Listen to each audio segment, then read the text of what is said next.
करवा चौथ के दिन सुहागन महिलाएं पति की लंबी उम्र की कामना के लिए निर्जला व्रत रखती हैं। रात में चांद देखने के बाद व्रत खोला जाता है। कार्तिक मास के कृष्ण पक्ष की चतुर्थी को ये व्रत रखा जाता है। इस साल ये चतुर्थी 24 अक्टूबर 2021 दिन रविवार को पड़ रही है। खास बात यह है कि 5 साल बाद फिर इस करवा चौथ पर शुभ योग बन रहा है। करवा चौथ पर इस बार रोहिणी नक्षत्र में पूजा होगी, तो वही रविवार का दिन होने की वजह से सूर्य देव का भी व्रती महिलाओं को आशीर्वाद प्राप्त होगा। तो चलिए फ्रेंड्स, करवा चौथ व्रत कथा शुरू करते हैं। जब भी कोई स्त्री करवा चौथ का व्रत करती है तो वह व्रत के दौरान कथा सुनती है।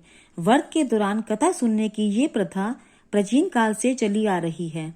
इस व्रत की कथा या कहानी जो कि सुहागन स्त्रियों के द्वारा सुनी जाती है वह इस प्रकार है। एक नगर में एक साहूकार रहता था। उसके 7 लड़के और एक लड़की थी। कार्तिक महीने में जब कृष्ण पक्ष की चतुर्थी आई तो साहूकार के परिवार की महिलाओं ने भी करवा चौथ व्रत रखा। जब रात्रि के समय साहूकार के बेटे भोजन ग्रहण करने बैठे तो उन्होंने साहूकार की बेटी यानी अपनी बहन को भी साथ में भोजन करने के लिए कहा। भाइयों के द्वारा भोजन करने का कहने पर उनकी बहन ने उत्तर दिया कि आज मेरा व्रत है, मैं चांद के निकलने पर पूजा विधि संपन्न करके ही भोजन करूंगी। भाइयों के द्वारा बहन का भूख के कारण मुरझाया हुआ चेहरा देखा नहीं गया। उन्होंने अपनी बहन को भोजन कराने के लिए प्रयत्न किया। उन्होंने घर के बाहर जाकर अग्नि जला दी।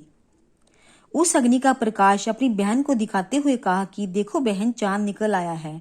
तुम चांद को अर्घ देकर और अपनी पूजा करके भोजन ग्रहण कर लो।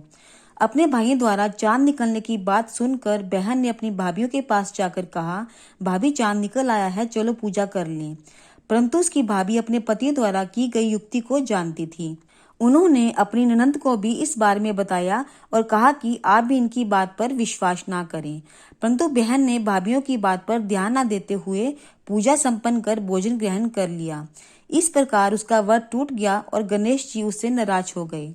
इसके तुरंत बाद उसका पति बीमार हो गया और घर का सारा रुपया पैसा और धन उसकी बीमारी में खर्च हो गया। अब जब साहूकार की बेटी को अपने द्वारा किए गए गलत व्रत का पता चला तो उसे बहुत दुख हुआ। उसने अपनी गलती पर पश्चाताप किया। अब उसने पूरे विधि विधान से व्रत का पूजन किया तथा गणेश जी की आराधना की। इस बार उसके व्रत तथा श्रद्धा भक्ति को देखते हुए भगवान गणेश उस पर प्रसन्न हो गए। उसके पति को जीवन दान दिया और उसके परिवार को धन तथा संपत्ति प्रदान की। इस प्रकार जो भी श्रद्धा भक्ति से इस करवा चौथ के व्रत को करता है वो सारे संसारिक क्लेशों से मुक्त होकर प्रसन्नता पूर्वक अपना जीवन यापन करता है।